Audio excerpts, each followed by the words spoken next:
আপনাদের সবাইকে স্বাগতম ক্লিকএনটেকে। আজকে নিউজ প্রেজেন্টেশনের আরেকটি অংশ নিয়ে আলোচনা করব, সেটি হচ্ছে গিয়ে ড্রেস এবং ড্রেস কোড। প্রত্যেকটি মানুষের নিজস্ব কিছু স্বকীয়তা থাকে, ঠিক সেরকম প্রত্যেকটি প্রেজেন্টেশনের নিজস্ব কিছু স্বকীয়তা থাকে। আপনি যখন নিউজে থাকবেন, নিউজের একটি ড্রেস কোড থাকবে। আপনি যখন অন্য একটি প্রোগ্রামে থাকবেন, সেই প্রোগ্রামের আলাদা একটি ড্রেস কোড থাকবে। মনে রাখবেন, নিউজ প্রতিটি মানুষ দেখে, বোঝে এবং চিন্তা করে। কাজেই যে কোনো অডিয়েন্স যখন আপনার নিউজটি শুনবে, দেখবে, তখন সেটার সাথে প্রেজেন্টার কী ড্রেস পরে আছে সেটির একটি অনেক বড় প্রভাব সেই নিউজের উপরে থাকে। কাজে অবশ্যই আপনাকে মার্জিত রুচিশীল একটি ড্রেস পরতে হবে। সচরাচর যে ড্রেসগুলো নিউজের জন্য পরে থাকা হয় সেটি হচ্ছে গিয়ে কোট, টাই এবং শার্ট। কোটের ক্ষেত্রে অবশ্যই এক্ষেত্রে ব্ল্যাক কোটটি সবসময় বেশি পরে থাকে। অন্যান্য রঙের কোটও আপনি পরতে পারেন, কিন্তু সেটি অবশ্যই হালকা কালারের কোট হতে হবে। এই কোটগুলো কোনো ধরনের গ্লিটারিং বা চকচকে কোনো কিছু না থাকাই ভালো। যদি এর ভিতরে চকচকে কোনো কিছু থাকে তাহলে তার উপরে যখন লাইট পড়বে সেটি বার্ন করবে। বার্ন করা মানে সেই জায়গাটা জ্বলবে। জ্বললে কী হবে, আপনার মেইন যে ফোকাস থেকে মানুষের চোখটি সরে গিয়ে সে জায়গায় চলে যাবে, যার ফলে অবশ্যই এই ক্ষেত্রে আপনার জিনিসটি ভালো দেখাবে না। এর সাথে আপনি অবশ্যই একটি সাদা শার্ট পরবেন। সাদা শার্ট পরলে আপনার সুবিধা কী? সাদা শার্টের সাথে যে কোনো টাই এবং যে কোনো কোট সহজে মানিয়ে যায়। টাইটি যখন আপনি এক্ষেত্রে সিলেক্ট করবেন, অবশ্যই সে টাইটি আপনার কোটের সাথে অ্যাডজাস্টেবল হতে হবে। সে টাইটি যেন আপনার কোটের সাথে সুন্দরভাবে মানিয়ে যায়। যখন আপনার ব্যাকগ্রাউন্ডে সাদা থাকবে তখন আপনি যে কোনো টাই পরলেই সেটি ফুটে উঠবে শার্টের উপর থেকে। এই তিনটি জিনিস, কোট, টাই এবং শার্ট, এটি মূলত স্বাভাবিক যে নিউজ প্রেজেন্টার তাদের এই ড্রেসগুলো থাকে। কেউ কেউ কোটের বোতাম লাগিয়ে থাকেন, কেউ কেউ কোটের বোতাম খুলে দিয়ে পড়েন, সেটি ভিন্ন ভিন্ন ব্যাপার, যার যার স্টাইল। তবে সবসময় একই ধরনের স্টাইল না করাই ভালো। আরেকটি ইম্পর্টেন্ট জিনিস, অনেক সময় আপনি নিজে মনে করতে পারেন এই রঙটি আপনাকে ভালো লাগে, কাজেই সেই একই রঙে আপনি রিপিটেডলি বারবার পড়তে থাকেন। না, এটা করবেন না। মনে রাখবেন, যে জিনিসটি আজকে আপনার ভালো লাগছে সেই জিনিসটি আজকে অন্যজনের ভালো নাও লাগতে পারে, কিংবা যে জিনিসটি আজকে আপনার ভালো লাগছে সেই জিনিসটি কালকে আপনার ভালো নাও লাগতে পারে। সেই কারণেই দোকানে কিন্তু এতগুলো রং, দোকানে কিন্তু এতগুলো ডিজাইন, সবগুলোই কিন্তু বিক্রি হয়। আপনি কিন্তু শুধু আপনার জন্য না, আপনি সবার জন্য। আপনি শুধু একার না, আপনি সবার।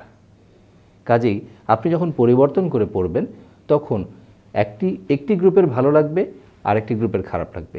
এভাবে যখন বারবার পরিবর্তন করবেন তখন দেখবেন একটি বিশাল গ্রুপের ভালো লাগার ভিতরে আপনি চলে আসবেন।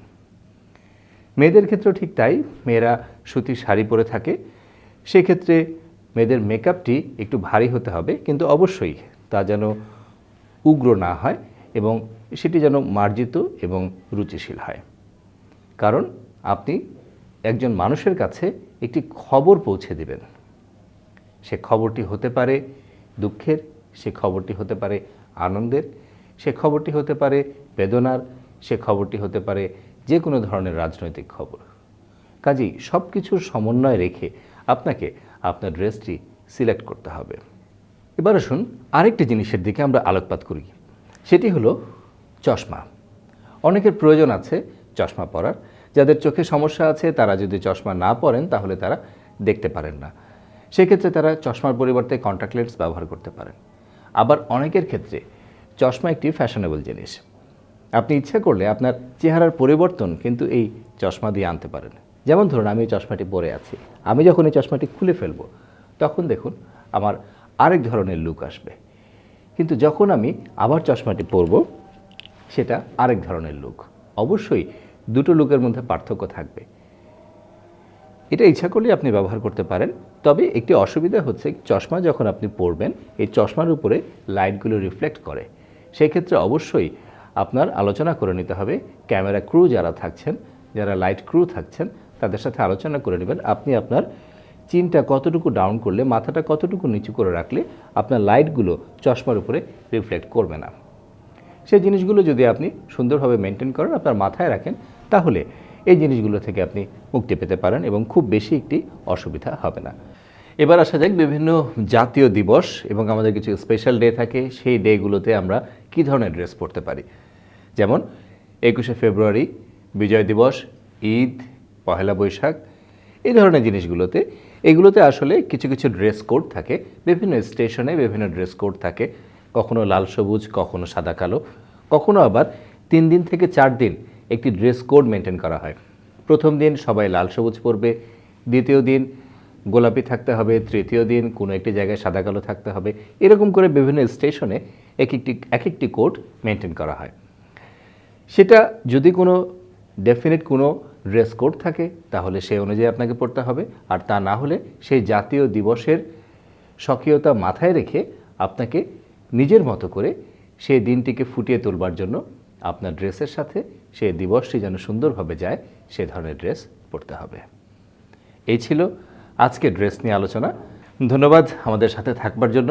আপনার ইচ্ছা করে লাইক দিতে পারেন, কমেন্টস দিতে পারেন, এবং আপনাদের এই কমেন্টসগুলো আমাদের জন্য উৎসাহ যোগাবে।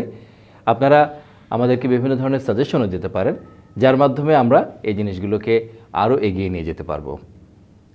আমাদের সাথে থাকবেন। এরপরে আরও একটি সুন্দর টপিক নিয়ে আপনাদের সাথে ক্লিক অ্যান্ড টেক আসবে। ধন্যবাদ সবাই।